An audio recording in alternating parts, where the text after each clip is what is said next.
During the division of assets, my daughter said loudly to her siblings, "The old lady won't last long. Better if she gets nothing, just a spot in the nursing home." I lowered my head and smiled. The next day, they all received a letter. "I'm glad to have you here. Follow my story until the end and comment the city you're watching from, so I can see how far my story has reached." My daughter Claire's words cut through the air like a knife. I lowered my head and smiled, though inside my heart was shattering into 1,000 pieces. 64 years on this earth, and never had I felt so utterly worthless as I did in that moment, sitting at my own dining room table, surrounded by the children I had raised with every ounce of love in my body. The house was quiet, except for the ticking of the grandfather clock in the corner, George's pride and joy. My late husband had been gone for nearly 2 years now, and the time had finally come to sell our family home and divide the assets. I thought it would be a simple discussion. I was wrong. "Claire," my eldest son Michael interjected, though his voice lacked any real conviction. "That's a bit harsh." Claire rolled her eyes, tossing her perfectly highlighted hair over her shoulder. At 39, she looked every bit the successful marketing executive she was: designer clothes, manicured nails, and not a hint of compassion in her eyes. "It's practical," she countered. "Mom can't take care of herself anymore. Look at her. She's frail, forgetful. The money from the house would be wasted on her at this point." I wasn't frail. I wasn't forgetful. I had arthritis in my knees that made stairs difficult and occasionally misplaced my reading glasses. Somehow, in Claire's mind, this had translated to complete incompetence. "What do you think, Mom?" asked David, my youngest, in a rare moment of directly addressing me. At 35, he still couldn't look me in the eye when money was being discussed. I cleared my throat, my hands clasped tightly together to hide their trembling. "I thought perhaps we could split the proceeds. I would take a smaller portion for a modest apartment, and the rest could be divided among you 3. Claire scoffed. "And then what happens when that money runs out? When you need care? It all falls on us anyway. What about the 30 years I'd spent caring for them? The college tuitions I'd helped pay after George lost his job? The down payment for Claire's first condo? The bail money for David's DUI?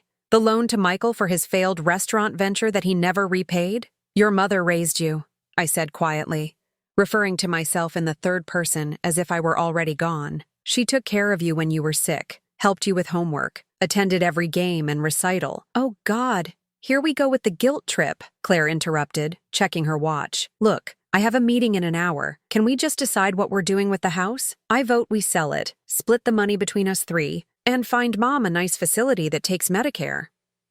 Michael and David exchanged uncomfortable glances but didn't protest. Their silence was all the agreement Claire needed. "Good. It's settled then," she said, standing up and gathering her designer purse. "I'll call my realtor friend. She can list the house by the end of the week. I have 30 days to move out, according to the divorce agreement with your father," I said, my voice steady despite the hurricane of emotions inside me. Claire looked at me as if I were speaking a foreign language. "Divorce? Dad's been dead for 2 years, Mom." "I know that," I said quietly. It was a joke, but no one laughed.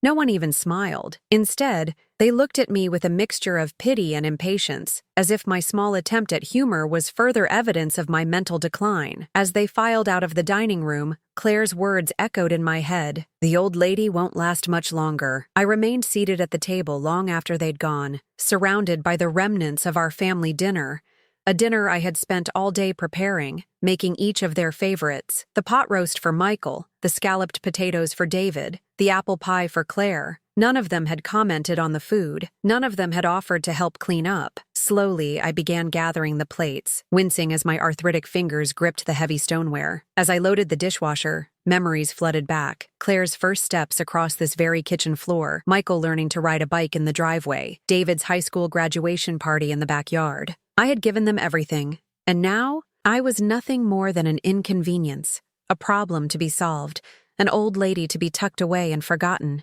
But as I wiped down the dining room table, something shifted inside me. The hurt began to crystallize into something harder, something stronger. Claire was right about one thing. I wouldn't last forever. None of us do. But I wasn't done living yet. Not by a long shot. That night, I sat at George's old desk and wrote 3 letters, one for each of my children. I sealed them in envelopes with trembling hands but resolute heart. Tomorrow, they would each receive their letter, and nothing would ever be the same again. As I turned out the light and climbed into bed, I felt something I hadn't experienced in years, a sense of purpose. Claire thought I was just a frail old woman ready for the scrap heap. She had no idea what I was capable of. None of them did. But they were about to find out. The next morning, I woke before dawn, a lifetime of early rising ingrained in my bones. The house was quiet, the same house where I'd spent 38 years of my life, raised 3 children, and buried my husband. Soon, it would belong to someone else. I made my coffee strong and carried it to the porch, watching the sun slowly paint the sky in shades of pink and gold. My neighbor Elaine waved from her garden, and I raised my mug in greeting. She had no idea my world had collapsed yesterday, that my own children had essentially written me off as already dead. The postal carrier would deliver my letters today. I imagined the expressions on my children's faces as they read what I'd written, not anger or accusations. I was beyond that now, just truth, plain and simple. By 9 o'clock, I was dressed and ready. I'd made an appointment with Howard Abernathy, my old friend and attorney. George had always handled our legal matters, but after his death, I'd had to learn quickly. Howard had been kind, explaining everything clearly without making me feel stupid. Unlike my children, he never assumed my age equated to incompetence. "Marcia, this is quite a change of plans," Howard said, reviewing the documents I'd placed before him. His office smelled of leather and wood polish, comforting in its old-fashioned formality. "Are you sure about this?" "I've never been more certain of anything in my life," I replied, my voice steady. "Can you make it happen?" Howard removed his glasses, polishing them thoughtfully. "Yes, but it will require some maneuvering. The house is in your name, so legally you don't need your children's permission to sell it. But they'll notice when the proceeds don't match what they're expecting." "I'm counting on it," I said with a small smile. "I want everything to be legal and transparent. I just don't want them to know until it's done." "And the new trust arrangements?" "Exactly as I've outlined.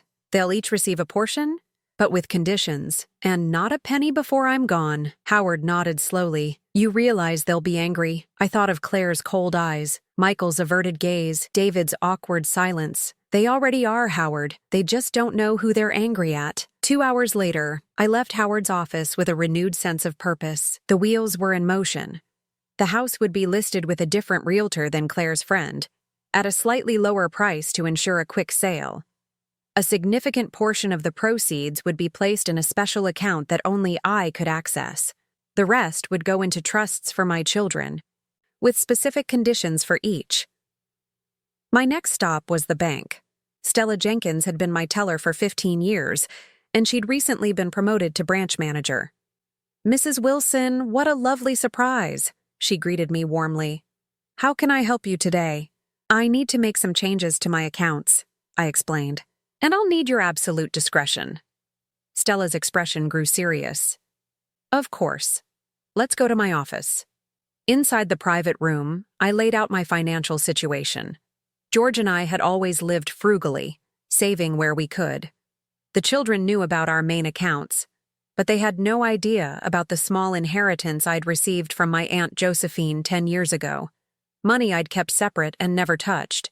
"I'd like to close my joint accounts and open new ones, in my name only," I told Stella. "And I'd like to access the funds in the safety deposit box." If Stella was surprised, she didn't show it. She simply nodded and began the paperwork. By the time I left the bank, I had consolidated my resources and gained complete control over my finances for the first time in my adult life. My phone rang as I was driving home. Claire. I let it go to voicemail. Then Michael called. Then David. They must have received the letters. I parked in the driveway and sat for a moment, gathering my strength. My letter to each of them had been simple. I was selling the house as they wished, but I would be handling my own affairs moving forward. I thanked them for their concern, but assured them I was quite capable of managing my life. I did not mention their cruel words or their plans to ship me off to a facility. I simply stated facts. The messages they left were predictably self-centered. Claire. "Mom, what is this letter? We need to talk about the house. Call me back immediately." Michael. "Hey Mom, got your letter. We should probably discuss this as a family." Claire's pretty upset. David, Mom, are you okay? Claire's freaking out. She says you're being manipulated. Please call me. Of course, Claire assumed someone must be manipulating me. The idea that I might make decisions for myself never occurred to her. Inside the house, I went straight to the study and opened George's filing cabinet. After his death, I'd organized everything meticulously. Insurance policies, property deeds, tax returns. I pulled out the folder labeled Personal Effects and began making a list of items to keep, sell, or donate. The grandfather clock would go to an auction house, the antique dining set too. The jewelry George had given me over the years, some of it quite valuable, would be appraised and sold, except for my wedding band and the sapphire earrings my mother had left me. As I worked, a strange calm settled over me. For decades, I had defined myself as George's wife, as Claire, Michael, and David's mother. My needs, my dreams, my identity had all been subsumed by these roles. Now, at 64, I was finally becoming just Marcia again. My phone kept ringing throughout the day. I ignored it. Tomorrow would be soon enough to face their questions and demands. Tonight was for me, for my plans, my future. The old lady won't last much longer, Claire had said. She was right, in a way. The old Marcia, the doormat, the people-pleaser, the self-sacrificing mother, she wouldn't last much longer. In her place, a new woman was emerging, one who understood her worth and wasn't afraid to claim it. By nightfall, I had filled 3 boxes with items to keep and labeled everything else for sale or donation. I ordered Chinese takeout, something I rarely did, and ate it straight from the carton while watching a travel show about coastal Portugal.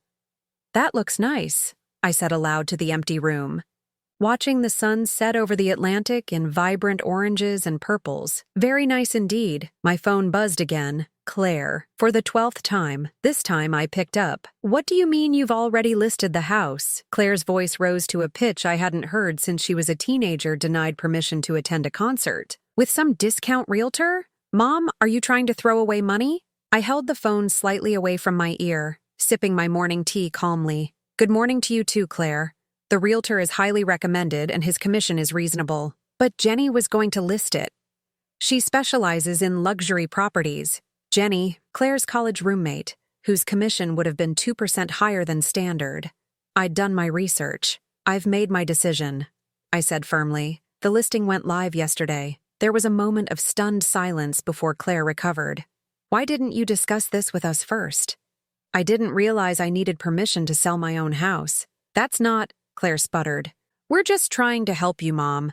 You don't understand the real estate market." I thought of the investment property George and I had purchased in the 1980s, which had quadrupled in value by the time we sold it to pay for the children's college education.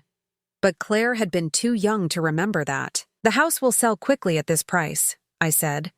"And that's what matters to me. What about the furniture, the antiques, Dad's collections?" Her voice had taken on an accusatory edge. "I'm keeping a few sentimental items. The rest will be sold at auction next week." The silence that followed was so prolonged I thought we'd been disconnected. "Mom," Claire finally said, her voice unnaturally controlled, "I think we need to talk about your mental state. This impulsive behavior is neither impulsive nor a sign of mental decline," I interrupted. "I've made a careful plan, Claire. I'm simply executing it." "What plan? Where will you even go?" "I haven't decided yet," I said, which wasn't entirely true. I had some very specific ideas, but I'll have plenty of options once the house sells. Claire made a noise of exasperation. "I'm coming over. Today. We need to talk face to face." "I won't be home," I said. "I have appointments all day." Another lie. I'd be at Elaine's house across the street, hiding like a teenager breaking curfew. We'd planned to have lunch and play cards. Elaine, a widow herself, had been horrified when I told her about my children's behavior. "Tomorrow then," Claire insisted. "And I'm bringing Michael and David." "Fine," I agreed. "Dinner at 6. Don't bring food. I'll cook." After we hung up, I sat at the kitchen table and allowed myself one deep, shuddering breath. Standing up to Claire had never been my strong suit. George had always said she got her stubbornness from me, but I'd never seen it. To me, she had always been a force of nature. Beautiful, brilliant, and utterly unstoppable. The doorbell rang, interrupting my thoughts. I wasn't expecting anyone. Through the peephole, I saw a young couple on my porch, looking around appreciatively at my flower beds. "Hello?" I said, opening the door cautiously. "Mrs. Wilson? I'm Tracy Lopez, and this is my husband Miguel. We're so sorry to drop by unannounced, but we just saw your house listing online, and we were driving through the neighborhood and thought, well, it doesn't hurt to ask if we could take a quick look." They were in their early 30s, with the eager, slightly desperate look of first-time homebuyers. Tracy was visibly pregnant. "The realtor should be handling showings," I said hesitantly. "We know, and we've already called him to schedule officially," Miguel explained. "But we've been outbid on 3 houses already, and when we saw yours," he looked at his wife with obvious affection, "we just had a feeling about it. I thought about what Claire would say, how these people were probably trying to scam me, how I shouldn't let strangers into the house, how I was being naive. Then I looked at Tracy's hopeful face and the protective way Miguel held her hand. "Come in," I said, stepping aside. "I'll give you a quick tour."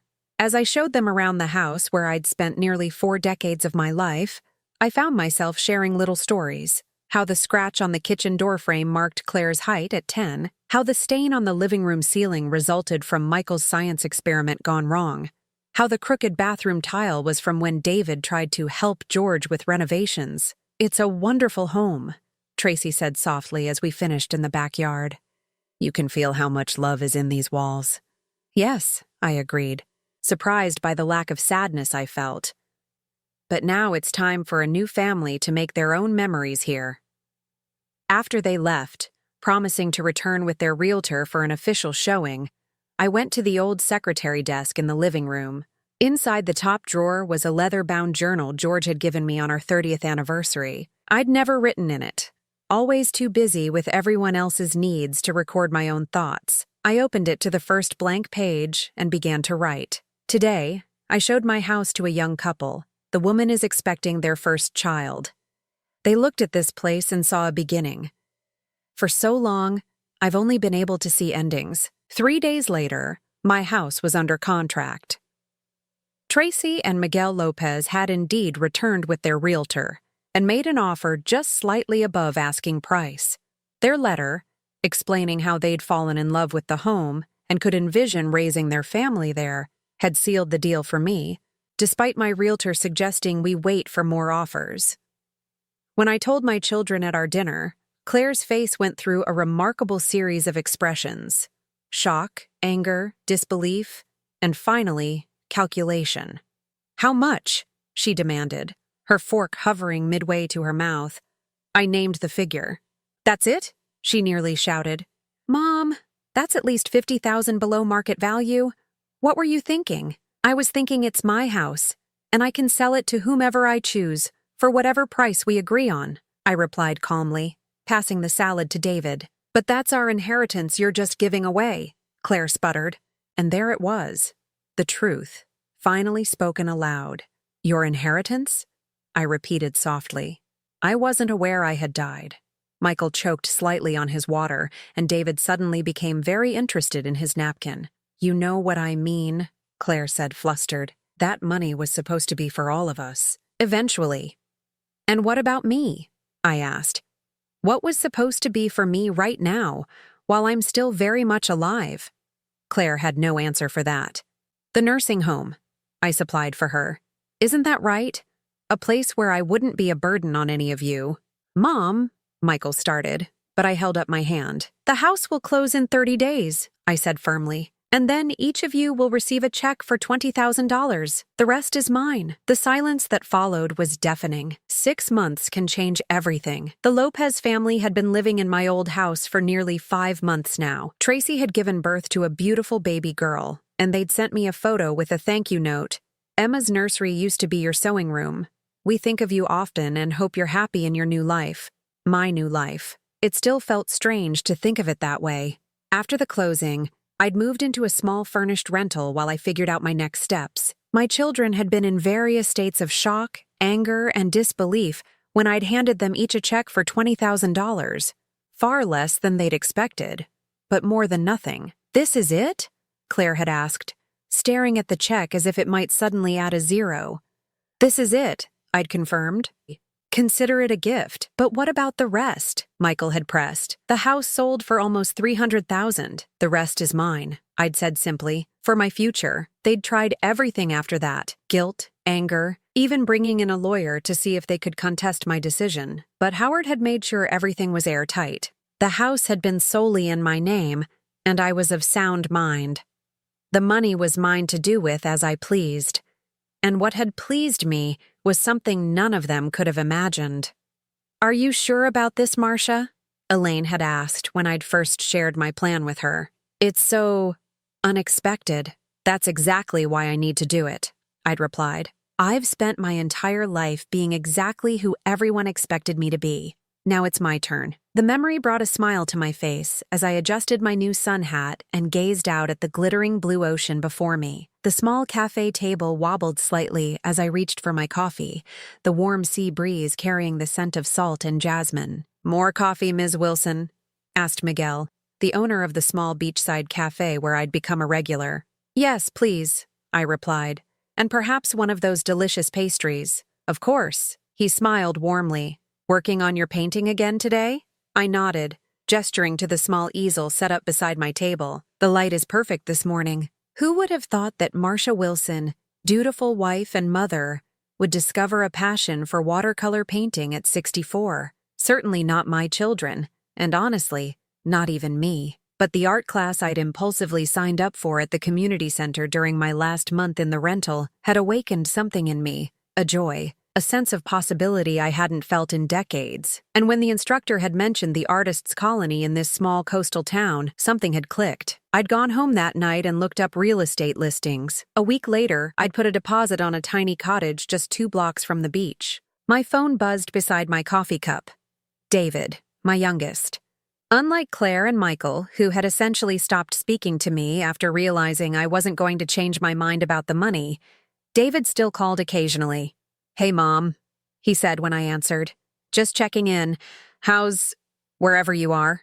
I still hadn't told any of them exactly where I'd moved. Not out of spite, but because I knew they wouldn't understand. They'd try to talk me out of it, tell me I was being foolish, that I needed to be near them as I aged. "I'm wonderful, David," I replied truthfully. "How are you? How's work?" We chatted for a few minutes about his job and his new girlfriend before he cleared his throat uncomfortably. Claire's been asking about you," he said. "She won't call you herself, you know how she is, but I think she's worried. Worried about me or worried about her inheritance?" I asked, more sharply than I'd intended. David sighed. "That's not fair, Mom. She just doesn't understand why you suddenly changed everything. None of us do." I watched a seagull dive into the waves, emerging with a small fish. "It wasn't sudden for me, David. It was a lifetime coming." After we hung up, I returned to my painting, trying to capture the way the sunlight danced on the water. My technique was still developing, but my instructor said I had a natural eye. 3 of my smaller pieces were already displayed in the local gallery, price tags modestly attached. "Marcia, there you are." I looked up to see Eleanor, my neighbor from the artists' colony, approaching with her usual exuberance. At 72, she had more energy than most people half her age, her silver hair always escaping its braid, her clothes splattered with paint. "We're having an impromptu gathering at my place tonight," she announced, pulling up a chair without waiting for an invitation. "Sarah sold her sculpture series to that gallery in San Francisco, and we're celebrating. You'll come, of course." It wasn't really a question. That was Eleanor's way. She simply assumed everyone wanted to be part of the vibrant community she'd helped create among the eclectic group of artists, writers, and retirees who populated our small coastal haven. 6 months ago, I would have made an excuse. I would have worried about imposing, about not fitting in, about a dozen different imagined scenarios where I somehow embarrassed myself. The old Marcia had been so careful, so concerned with doing the right thing, with meeting others' expectations. "I'd love to," I said instead. "Should I bring anything?" "Just yourself," Eleanor replied with a wave of her hand. "And maybe that blackberry cobbler you made last week. It was divine." As Eleanor chatted about the evening's plans, I felt a surge of gratitude so powerful it almost brought tears to my eyes. In just 6 months, I had more genuine friendships here than I'd developed in decades in my old life. People who saw me, really saw me, not as George's wife or as Clare, Michael and David's mother, but as Marcia. Marcia who painted seascapes. Marcia who made excellent blackberry cobbler. Marcia who was finally living for herself. My phone buzzed with a text message. Howard, my attorney. Papers are ready for your review. The trust is set up exactly as you requested. Call when convenient. Another piece falling into place. The sale of the house had given me enough to buy my small cottage outright and live comfortably, if modestly. But I'd also had that inheritance from Aunt Josephine, which had grown significantly over the years through careful investment. And there was the life insurance policy from George, which the children knew nothing about. I'd asked Howard to set up trusts for each of my children, trusts they wouldn't know about until after my death. The money would be distributed with specific conditions, not out of spite or a desire to control them from beyond the grave, but from a place of love and hope that they might learn what had taken me 64 years to understand, that life is meant to be lived authentically, on one's own terms. Earth to Marcia, Eleanor said, waving her hand in front of my face. You drifted off there for a moment. Just thinking about how much has changed, I replied with a smile. 6 months ago, I was a different person. Eleanor studied me with knowing eyes. No, dear, you were always this person. You just finally gave yourself permission to live as her. That evening, as I walked the short path to Eleanor's cottage, blackberry cobbler in hand and the ocean breeze in my hair, I thought about Clare's cruel words that had set everything in motion. The old lady won't last much longer. She'd been right, in a way. The old Marcia, the one who'd lived her life for everyone but herself, was gone. In her place stood a woman who was just beginning to discover who she really was, and she planned to last for quite some time. I was in the middle of teaching my first beginner's watercolor class at the community center when I saw them. Through the large windows overlooking the parking lot, I watched as Clare stepped out of her luxury SUV, sunglasses shielding her eyes from the coastal sun. Michael was right behind her, looking uncomfortable in a button-down shirt that seemed too formal for our laid-back beach town. Only David was missing. My heart stuttered in my chest, but I kept my voice steady as I guided my students through a simple ocean sunset technique. Remember to let the colors blend naturally at the horizon line, I said, moving between easels. Don't overthink it. Marcia, there are some people asking for you at the front desk, whispered Judy, the center's coordinator, slipping into the room. They say they're your children. I nodded, unsurprised. The class ends in 15 minutes. They can wait. Judy raised her eyebrows but didn't question me. In the 10 months I'd lived here, I'd never mentioned having children. Then again, there was a lot my new friends didn't know about my previous life. For the remaining 15 minutes, I focused entirely on my students, helping an elderly gentleman correct his brush technique and praising a young mother's surprisingly skilled rendering of waves. All the while, I could feel the weight of the impending confrontation pressing on my shoulders. When class ended, I cleaned my brushes methodically, taking my time. I wasn't avoiding them, exactly. I was just preparing. Mom, Claire's voice cut through the empty classroom. She stood in the doorway, arms crossed, looking so much like her teenage self that it almost made me smile. Almost. Clare, I acknowledged, drying my hands on a paper towel. Michael, this is a surprise. Is it? Claire's voice was sharp. You disappeared, changed your phone number, moved without telling anyone where you were going. What did you expect? I expected to be allowed to live my life, I replied calmly. And I didn't disappear. David has my new number. I speak to him every few weeks. Michael shifted uncomfortably. David wouldn't tell us where you were, said you made him promise. Then how did you find me? Claire's mouth tightened. We hired someone. You hired a private investigator to track down your own mother? I couldn't keep the disbelief from my voice. We were worried about you, Claire exclaimed, her voice rising.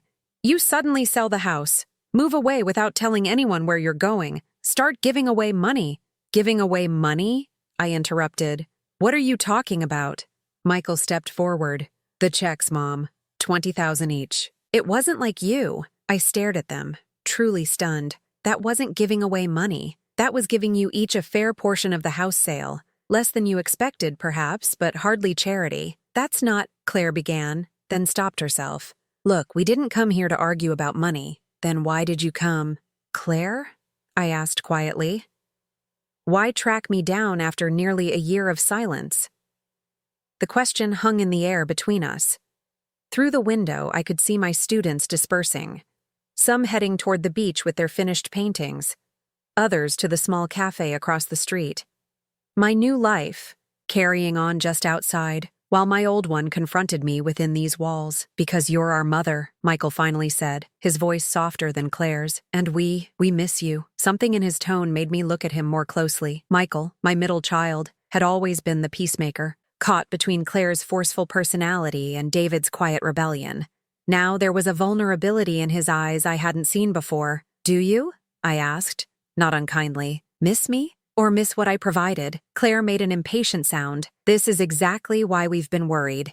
You've changed. Mom, you're not yourself. No, Claire, I said firmly. For the first time in decades, I am myself. That's what you don't understand. I gestured around the classroom, to the students' paintings drying on the racks, to my own work displayed on the walls, seascapes and local landmarks that had earned me a small but growing reputation in our artist community. This is me, the real me, not just George's wife or your mother, but Marcia, a woman with her own passions, her own dreams. But why did you have to move so far away? Michael asked. Without even telling us? I sighed, gathering my thoughts. Because I needed space to discover who I am without all of you defining me. And after what happened during that family meeting about the house, I wasn't sure you'd respect my choices.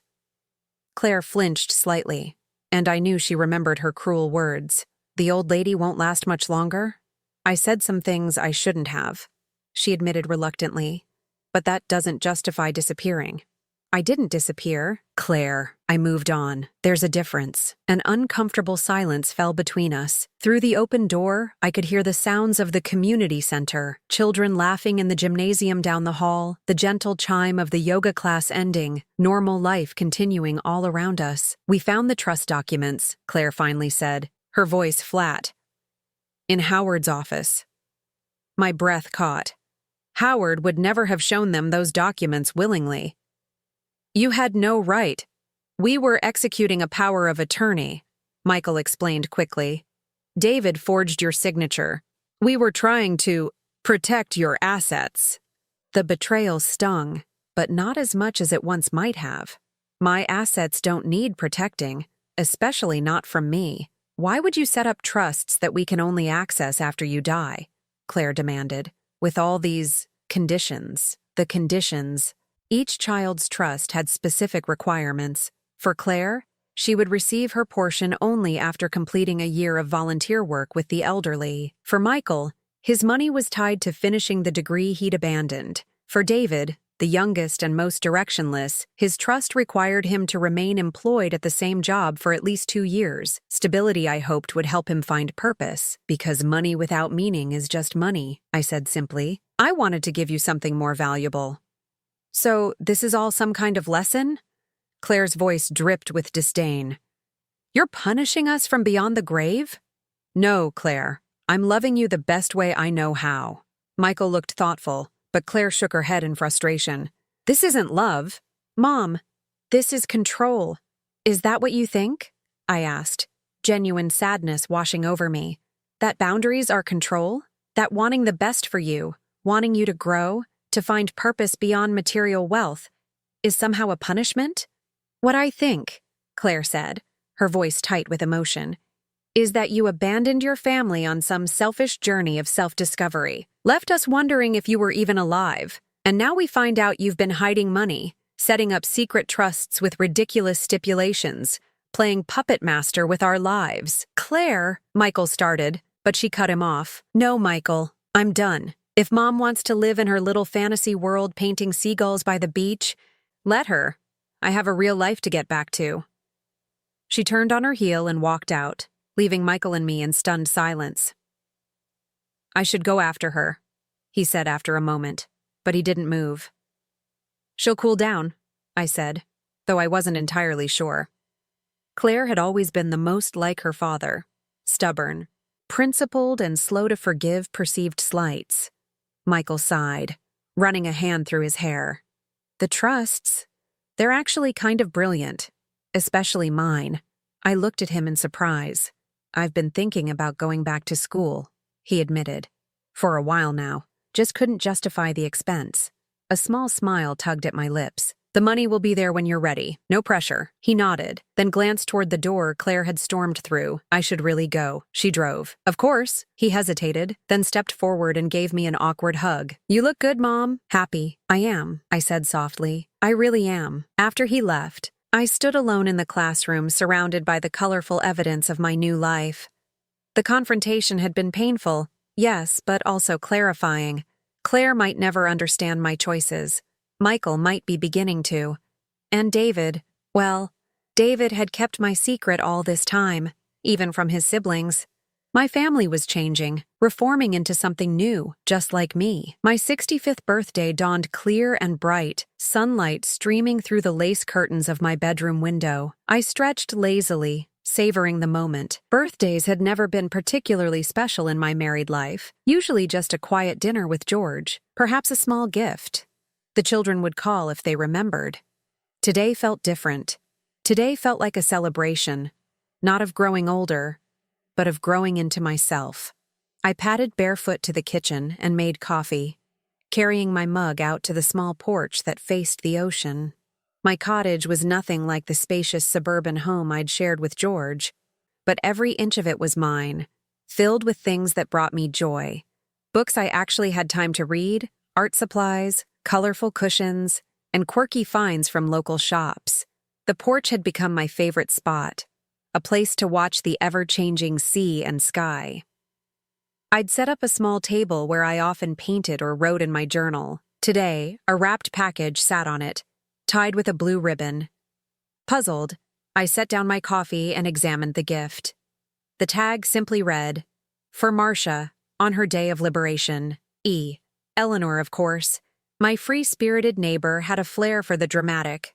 I untied the ribbon and carefully removed the wrapping paper to reveal a leather-bound book. Opening it, I found blank pages, save for a handwritten note on the first page. For your next chapter, may it be even more beautiful than the last. Happy birthday. Beneath it were signatures, dozens of them, my neighbors, my painting students, the barista at the cafe who always remembered my order, the gallery owner who'd first displayed my work, all the people who had become my community in the past year. Tears pricked at my eyes, but they were the good kind, the kind that came from being seen and valued. My phone chimed with a text message. David, happy birthday, Mom. Sorry I can't be there today, but your gift is on its way. Love you. Then another chime. Michael, happy birthday. Wanted you to know I registered for classes, starting this fall. Nothing from Claire, but I hadn't expected anything. Our confrontation 3 months ago had left a wound that would take time to heal, if it ever did. I was just finishing my coffee when I heard a car pull up. Through the seagrass that lined my walkway, I could see a taxi stopping at my gate. For a moment, I thought perhaps it was Eleanor, arriving early for the small gathering she'd insisted on hosting for me later. But then the back door opened, and David stepped out, grinning widely. Surprise, he called, lugging a duffel bag over his shoulder. I rushed down the steps to meet him, joy bubbling up inside me. David, you said you couldn't come. He wrapped me in a hug, lifting me slightly off my feet. At 35, he was the tallest of my children, with George's build and my unruly curls. And miss my mom's big day? No way. Inside, as I made him breakfast, some things never change. Mothers always feed their children no matter how old they are. David filled me in on his life. He'd been at the same job for 8 months now, a record for him, working as a coordinator for a nonprofit that helped veterans transition to civilian life. It's good work, he said, attacking his pancakes with enthusiasm.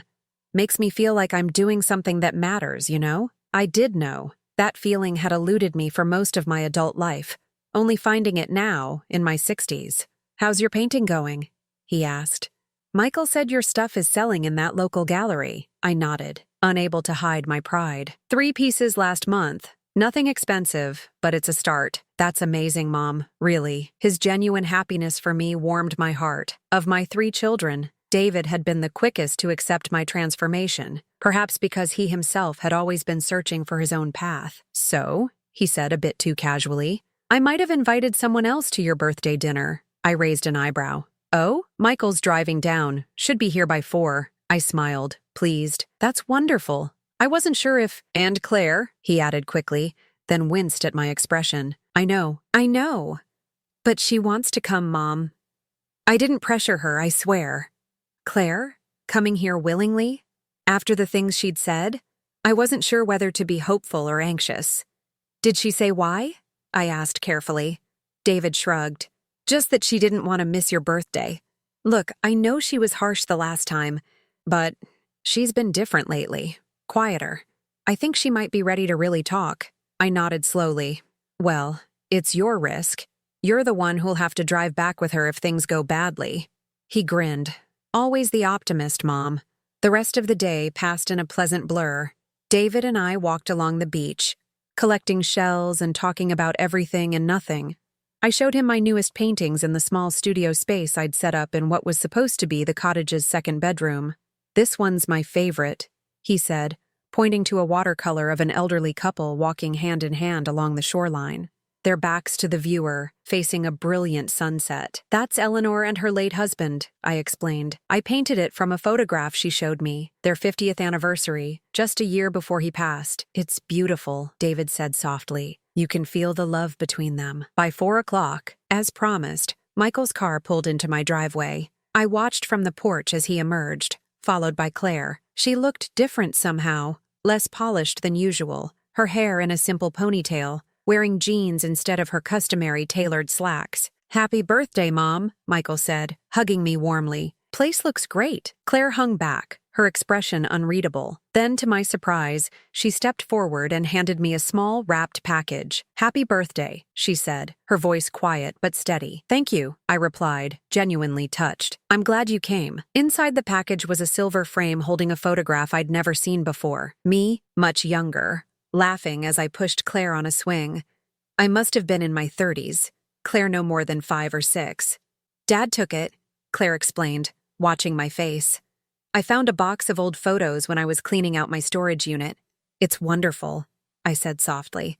I don't remember ever seeing it. There's a letter too, she said, nodding toward the package.